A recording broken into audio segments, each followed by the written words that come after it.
Look there! Look there! What portent can this be? Antigone! I know her. It is she. Daughter of Oedipus, a prisoner brought? You defied Creon. You in folly caught? Enter guard with Antigone. She did it! Here she is! We caught this girl as she was burying him. Where's the king? Leaving the palace there, just as we need him. Enter Creon. Why do you need my presence? What has happened? My lord, no one should take a solemn oath not to do something, for his second thoughts make him a liar. I vowed not to hurry back. I had been battered by your storm of threats, but when a joy comes that exceeds our hopes, no other happiness can equal it. So I have broken my vow. I have returned, bringing this girl along. She was discovered busy with all the rites of burial. There was no casting lots, no, not this time. Such luck as this was mine and no one else's. Now, sir, take her yourself, examine her, convict her, do what you like. But as for me, I have the right to a complete acquittal. This is the girl you caught. How? Where was she? Burying the dead man, just as I've told you. Do you mean that? Or have you lost your mind? Your order was that he should not be buried. I saw her bury him. Is that all clear? How was she seen? You caught her in the act. This was what happened.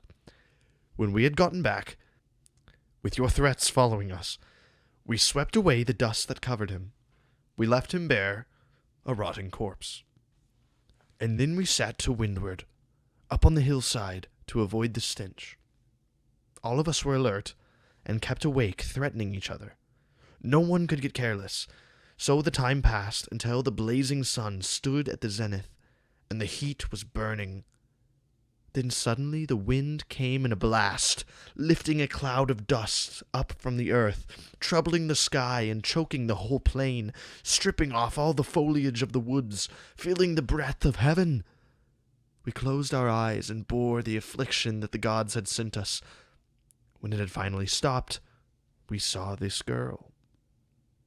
She wailed aloud with a sharp, bitter cry, the cry a bird gives, seeing its empty nest robbed of its brood. And she, too, when she saw the naked body, was loud in her lament, and cursed the men who had uncovered him. Quickly she sprinkled him with dust, and then, lifting a pitcher, poured out 3 libations to do him honor. When we ran and caught her, she was unterrified. When we accused her both of her earlier and her present act, she made no effort to deny the charges. I am part glad, part sorry. It is good to find that you yourself have gotten clear, but to bring trouble on your friends is hard. However, nothing counts except my safety. You there. You, looking at the ground. Tell me, do you admit this or deny it? Which? Yes, I admit it. I do not deny it. Go, guard. You are free. The charge is dropped. Exit guard. Now you. Answer this question. And make your answer brief. You knew there was a law forbidding this. Of course I knew it. Why not? It was public. And you have dared to disobey the law. Yes, for this law was not proclaimed by Zeus, or by the gods who rule the world below. I do not think your edicts have such power that they can override the laws of heaven. Unwritten and unfailing, laws whose life belongs not to today or yesterday, but to time everlasting. And no man knows the first moment that they had their being. If I transgressed these laws because I feared the arrogance of man, how to the gods could I make satisfaction? Well, I know, being immortal, that I have to die, even without your proclamations. Yet if I must die before my time is come, that is a blessing. because to one who lives as I live in the midst of sorrows, death is of necessity desirable. For me, to face death is a trifling pain that does not trouble me. But to have left the body of my brother, my own brother, lying unburied, would be bitter grief. And if these acts of mine seem foolish to you, perhaps a fool accuses me of folly. The violent daughter of a violent father, she cannot bend before a storm of evils. Stubborn, self-willed, people like that, I tell you, are the first to come to grief. The hardest iron, baked in the fire, most quickly flies to pieces. An unruly horse is taught obedience by a touch of the curb. How can you be so proud? You, a mere slave. She was well schooled already in insolence when she defied the law. And now look at her, boasting, insolent, exulting in what she did. And if she triumphs and goes unpunished, I am no man, she is. If she were more than niece, if she were closer than anyone who worships at my altar, she would not even then escape her doom, a dreadful death. Nor would her sister. Yes, her sister had a share in burying him. Go bring her here. I have just seen her, raving, beside herself. Even before they act, traitors who plot their treason in the dark betray themselves like that. Detestable! But hateful also is an evildoer who, caught red-handed, glorifies the crime. Now you have caught me. Will you do more than kill me? No, only that. With that I am satisfied. Then why do you delay? You have said nothing I do not hate. I pray you never will. And you hate what I say. Yet how could I have won more splendid honor than by giving due burial to my brother? All men here would grant me their approval if their lips were not sealed up in fear. But you, a king, blessed by good fortune and much else besides, can speak and act with perfect liberty. All of these Thebans disagree with you. No, they agree, but they control their tongues. You feel no shame in acting without their help. I feel no shame in honoring a brother. Another brother died who fought against him.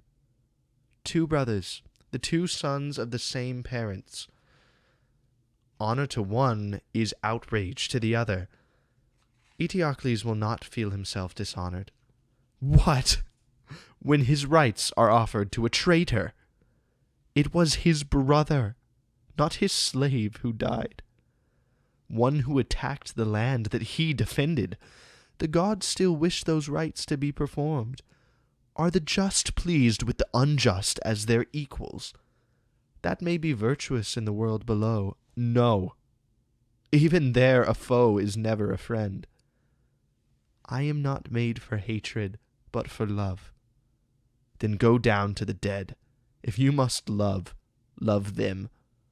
While I yet live, no woman rules me. Look there, Ismene, weeping as sisters weep. The shadow of a cloud of grief lies deep on her face, darkly flushed, and in her pain her tears are falling like a flood of rain. Enter Ismene and attendants.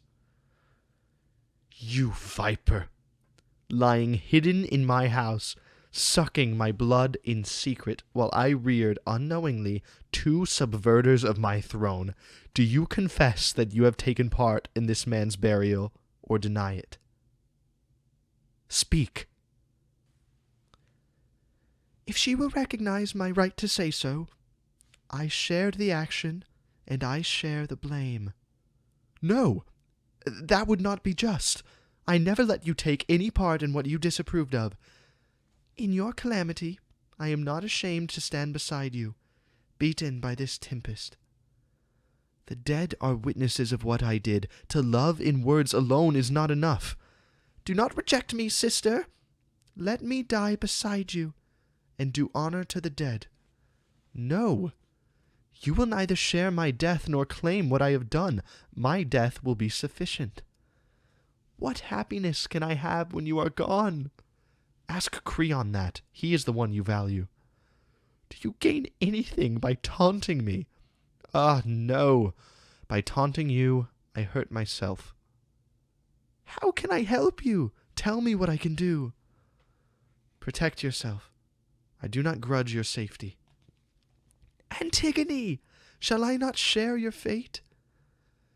We both have made our choices, life and death. At least I tried to stop you. I protested. Some have approved your way, and others mine. Yet now I share your guilt. I too am ruined. Take courage. Live your life, but I long since gave myself up to death to help the dead. One of them has just lost her senses now. The other has been foolish all her life. We cannot always use our reason clearly. Suffering confuses us and clouds our minds. It clouds your mind. You join in her wrongdoing. How is life possible without my sister? Your sister? You have no sister. She is dead. Then you will kill the wife your son has chosen? Yes. There are other fields that he can plow. He will not find such an enduring love. A wicked woman for my son. No, never. Oh, Haman, Haman, how your father wrongs you. You and your marriage. Let me hear no more. You are unyielding. You will take her from him. Death will act for me. Death will stop this marriage. It seems, then, you have sentenced her to death. Yes, and my sentence you yourselves accepted. Take them inside. From now on, they are women, and have no liberty. For even the bold seek an escape when they see death approaching. Exeunt Antigone, Ismene, and attendants. Blessed the life that has no evil known, for the gods strike down a whole race, doomed parent and doomed child both overthrown, as when the fierce breath of the winds of Thrace across the darkness of the sea has blown a rushing surge, black sand from deep below comes boiling up, wind-beaten headlands moan, fronting the full shock of the billows' blow. The race of Oedipus from days of old to long-dead sorrows add new sorrows' weight. Some god has sent them sufferings manifold, none may release another for their fate. Through generations loosens not its hold, now is their last root cut, their last light fled, because of frenzy's curse, words overbold, and dust the gods dew on the blood-stained dead. O Zeus, what human sin restricts thy might? Thou art unsnared by all ensnaring sleep, or tireless months engaging thou dost keep thy court in splendor of Olympian light. And as this law was true when time began, tomorrow and forever it shall be. Not beyond measure in the life of man from fate goes free. For hope, wide-ranging, that brings good to some, to many is a false lure of desire, light-minded, giddy, and until the fire scorches their feet, they know not what will come. Wise is the famous adage, that to one whom the gods madden, evil soon or late seems good. Then can he but a moment shun the stroke of fate. But Haman comes, of your two sons the last. Is his heart heavy for the sentence passed upon Antigone, his promised bride, and for his hope of marriage now denied? Enter Haman. We soon shall know better than seers could tell us. My son, Antigone is condemned to death. Nothing can change my sentence. Have you learned her fate and come here in a storm of anger, or do you love me and support my acts? Father, I am your son. Your greater knowledge will trace the pathway that I mean to follow. My marriage cannot be of more importance than to be guided always by your wisdom.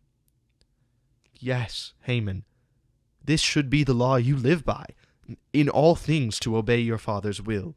Men pray for children round them in their homes, only to see them dutiful and quick with hatred to requite their father's foe, with honor to repay their father's friend.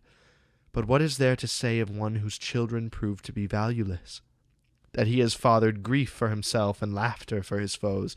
Then, Haman, do not, at the lure of pleasure, unseat your reason for a woman's sake. This comfort soon grows cold in your embrace, a wicked wife to share your bed and home. Is there a deeper wound than to find worthless the one you love? Turn from this girl with loathing, as from an enemy, and let her go to get a husband in the world below, for I have found her openly rebellious, her only out of all the city. Therefore, I will not break the oath that I have sworn. I will have her killed. Vainly she will invoke the bond of kindred blood the gods make sacred. If I permit disloyalty to breed in my own house, I nurture it in strangers. He who is righteous with his kin is righteous in the state also. Therefore, I cannot pardon one who does violence to the laws or thinks to dictate to his rulers. For whoever may be the man appointed by the city, that man must be obeyed in everything, little or great, just or unjust, and surely he who was thus obedient would be found as good a ruler as he was a subject. And in a storm of spears he would stand fast with loyal courage at his comrade's side. But disobedience is the worst of evils, for it is this that ruins cities. This makes our homes desolate. Armies of allies through this break up in rout. But most men find their happiness and safety in obedience. Therefore we must support the law and never be beaten by a woman. It is better to fall by a man's hand, if we must fall, than to be known as weaker than a girl. We may in our old age have lost our judgment, and yet to us you seem to have spoken wisely. The gods have given men the gift of reason. Greatest of all things we call our own. I have no skill, nor do I wish to have it, to show where you have spoken wrongly. Yet some others' thought, beside your own, might prove to be of value. Therefore it is my duty, my natural duty as your son, to notice on your behalf all that men say or do or find to blame. For your frown frightens them, so that the citizen dares not say a word that would offend you. I can hear, however, murmurs in darkness and laments for her. They say, no woman ever less deserved her doom. No woman ever was to die so shamefully for deeds so glorious. For when her brother fell in bloody battle, she would not let his body lie unburied, to be devoured by carrion dogs or birds. Does such a woman not deserve reward of golden honor? This I hear a rumor spread in secrecy and darkness. Father, I prize nothing in life so highly as your well-being. How can children have a nobler honor than their father's fame, or father than his son's? Then do not think your mood must never alter. Do not feel your word, and yours alone must be correct. For if a man believes that he is right, and only he, that no one equals him in what he says or thinks, he will be found empty when searched and tested. Because a man, even if he be wise, feels no disgrace in learning many things, in taking care not to be over-rigid. You have seen trees on the margin of a stream in winter. Those yielding to the flood save every twig, and those resisting perish root and branch. So too, the mariner who never slackens his taut sheet overturns his craft, and spins keel uppermost the last part of his voyage. Let your resentment die. Let yourself change. For I believe, if I, a younger man, may have a sound opinion, It is best that men by nature should be wise in all things. But most men find they cannot reach that goal. And when this happens, it is also good to learn to listen to wise counselors. Sir, his words are timely. You should heed them. And Haman, you should profit by his words. Each one of you has spoken reasonably.